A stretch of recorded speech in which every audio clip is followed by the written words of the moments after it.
बिस्मिल्लाहिर्रहमानिर्रहीम अस्सलाम वालेकुम वरहमतुल्लाहि वबरकातुहू। अगर तुम सानी चैनल पे नव छो तो सोन चैनल करो सब्सक्राइब। आज कर बह तुह सत पेरेंट कोकरच यखन रेसिपी शेयर। कैसो सब्सक्राइबरो कमेंट कोर्मुत जे अत पैरोट वन वन तुम पेरेंट वन तो या पैरोट वन तो सह हिशी कत। तुम हेक्यो वुचित ये न्यू अस अकिस बानस मज आब तो वन त्रो अत मज लेदर तो बी त्रोस नून। वन त्रो यह कोकुर अथ मज अत दिमो अस लेदर फुकर तो पत नो यह आब दर।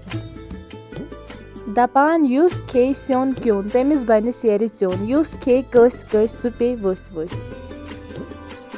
यपर जोल चूल तो वन थो यह अथ पे। यह गो असल पॉट बॉयल तो वन करो अत आब डिस्कार्ड। यह रस नुन दरित अगर यह यखनि मज करो ऐड तो यखन गि लेदर। तुम हेक्यो अत 𝗸𝗸 आबस मज ते फकर कड़ित।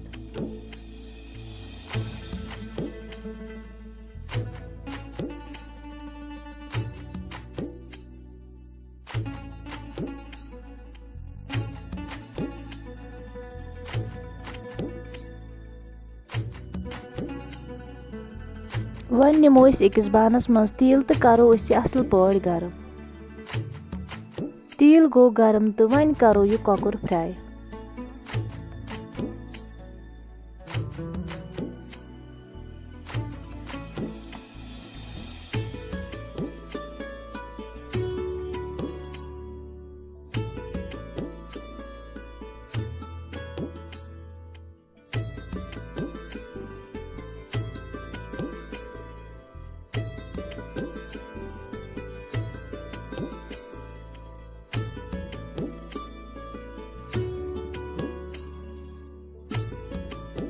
कोकुर गो फ्राई तो वन कड़ोन अकिस प्लेटस पे।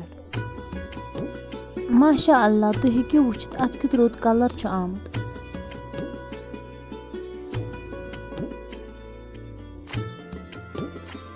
एक्स्ट्रा तेल कड़ो नेबर तो बाकिस तिलस मज करो गंडे फ्राई।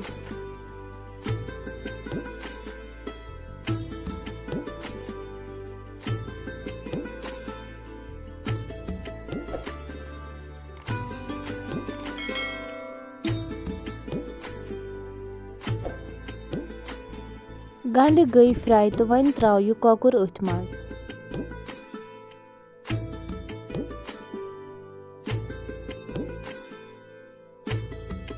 वन त्रोस आब लीटर 2।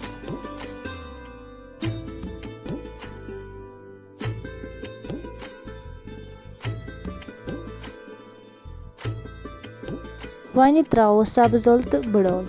बे त्रोस अदरक पाउडर। बे त्रोस नून। बे त्रोस रोंग तो मरच। वन थवन यह चूलस पे तो करोन तोतन तान कुक योतन तान यह सॉफ्ट गि। अत पाक दिन जरूरी बॉयलर कोकर नश वारिया दोड़ आसान। अगर तुम बॉयलर कोकरच यखन बनायो तो सह तुम सोदी दोदस मज ऐड करुन। यपर न्यू अकिस बानस मज जामुत दोद तो यह कड़ोन ग्रेके। बे त्रो अत रुहन पेस्ट। तुम हेक्यो अत मज ठूल अख ते त्रित अमि सत दोद फटान कह। दोद द्राव ग्रेक तो वन त्रोस खोबर। बे त्रोस मीट मसाल। बे त्रोस गरम मसाल। बे त्रोस बादियान पाउडर। बे त्रोस होक पुदना। बे त्रोस दानियल पाउडर। तुम हेक्यो वुचित कोकुर गोमुत असल पॉट नरम तो वन त्रो यह अथ मज। अगर अत दोदस सती दिमहो पाक दोद आसा सोरे श्रोप्योमुत तो कोकुर आसा तिथुई दोड़ तवे दियुत अत अलग पाक। तुम हेक्यो वुचित सोरे कोकुर त्रो अस रस हेत अथ मज वन दिमो तोतन तान पाक योतन तान नी मट।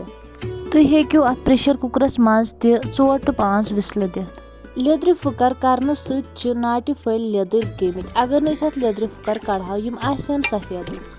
तुम हेक्यो वुचित सोन पेरेंट कोकरच यखन वन रेडी तो वन करोन सर्व। अगर तुम सोन अजुक वीडियो आसो पसंद आमुत तो सोन चैनल करो सब्सक्राइब। वीडियो करो लाइक तो शेयर बे दीजिए पनुन फीडबैक। अल्लाह हाफिज।